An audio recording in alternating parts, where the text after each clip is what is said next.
Picture this, you woke up one morning and suddenly the entire world is thinking as one. No more arguments, no more wars, but also no more you. Just a massive creepy collective hive mind. Sounds like utopia or a straight up horror? That's the wild premise of Pluribus, the brand new sci-fi thriller from Vince Gilligan, the mastermind who gave us Breaking Bad and Better Call Saul. These first 2 episodes dropped today on Apple TV Plus and holy crap, they are already messing with my head in the best way possible. If you ever binge something that leaves you staring at the ceiling at 3 AM, questioning everything, think Westworld meets The Twilight Zone with that gritty character-driven age, then buckle up. I'm diving deep into episodes 1 and 2 spoiler-free vibes first, then all the twists and theories. You won't want to click away, so let's get into it. Yep.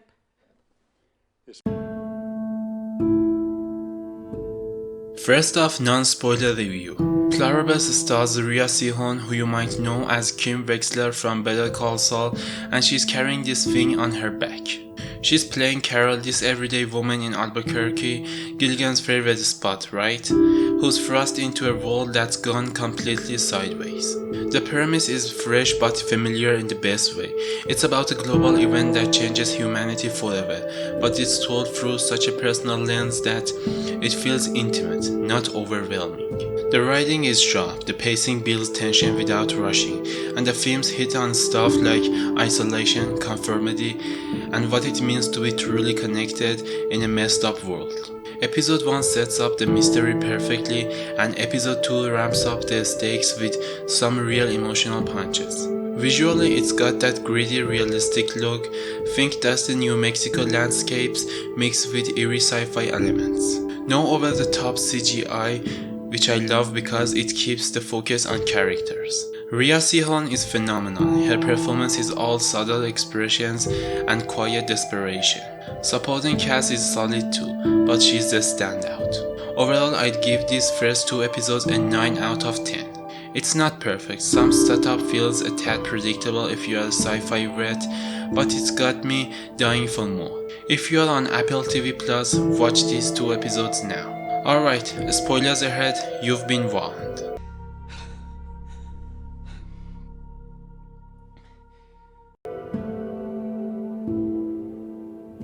Let's start with episode 1, titled We Is Us. Man, what an opener. We kick off with this ominous countdown. 439 days and 19 hours until something big happens that's gonna enslave humanity. It's vague at first, but it set this creeping dread right away. We meet Carol in her normal life. She's a bit of a loner, dealing with everyday crap like a crappy job and family drama. Then bam, the world shifts. It turns out astronomers at this deep space complex pick up a signal from space, not aliens landing or anything flashy, but a message with a formula embedded in it. Scientists around the world start decoding it, thinking it's some breakthrough, but no, it's a virus of sorts that spreads like wildfire, merging everyone's mind into one big hive mind. Suddenly, people are all connected, speaking in unison, finishing each other's sentences, and acting like a collective.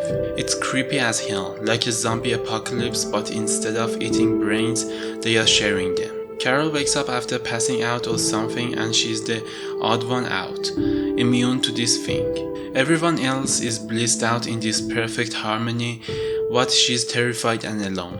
There is this great scene where she tries to interact with her neighbors, and they are all smiling too wide, talking about we instead of I. It's subtle horror, not jump scares. Vince Gilligan nails the build-up here. You feel Carol's confusion turning to panic.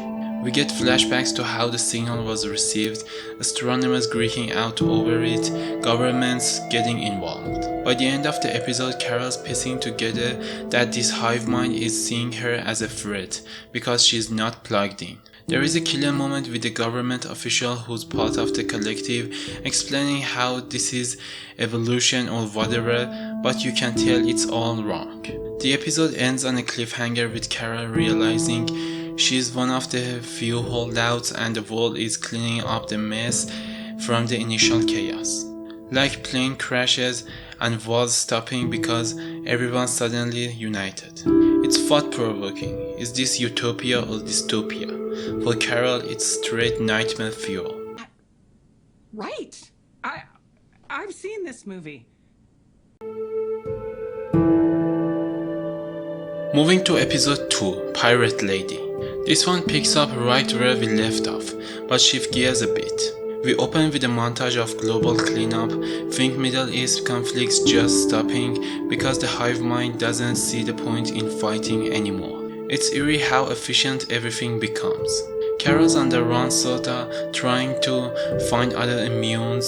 She links up with a small group of survivors. There is Kumba, this tough as nails woman who's skeptical of everything, Zosha who's more optimistic, and a few others. They hole up sharing stories about how they avoided the merge.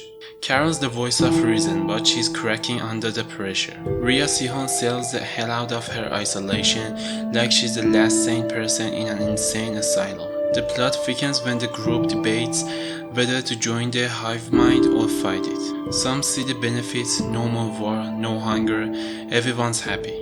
But Carol argues it's erasing individuality, turning people into puppets. There is tension when they encounter assimilated folks trying to convince them to give in. One standout scene is Carol confronting a former friend who's now part of the collective. It's heartbreaking, all subtext and unspoken regrets. We learn more about the signal's origins. It's from some cosmic entity, but not malicious in a cartoon way, more like an indifferent force reshaping humanity. The episode builds to a decision point. Most of the group leaves with Kumba to resist elsewhere, but Carol stays behind, convincing Zosha not to go by sharing her fears. Wait, actually it's the opposite. Carol makes them think her resistance is harmful, so they bail. The ending has Carol boarding a plane back to Albuquerque, hinting at bigger plans. It's a solid escalation, deepening the themes without getting too convoluted. Gilligan's touch is everywhere, those long dialogue-heavy scenes that reveal character. Not so much. No. Sorry about that, Carol. Regardless. Wrapping this up, these first 2 episodes set a high bar. Pluribus feels like a natural evolution for Gilligan, blending his crime drama roots with sci-fi. If you are into character-driven stories with big ideas, this is must-watch. I'm predicting it will explore why Carol's immune may be something in her past, and how far the resistance goes. Drop your thoughts in the comments. Are you team hive mind or team individual? Like and share if you enjoyed this breakdown, and I see you for episode 3. Until next time, don't forget to enjoy cinema.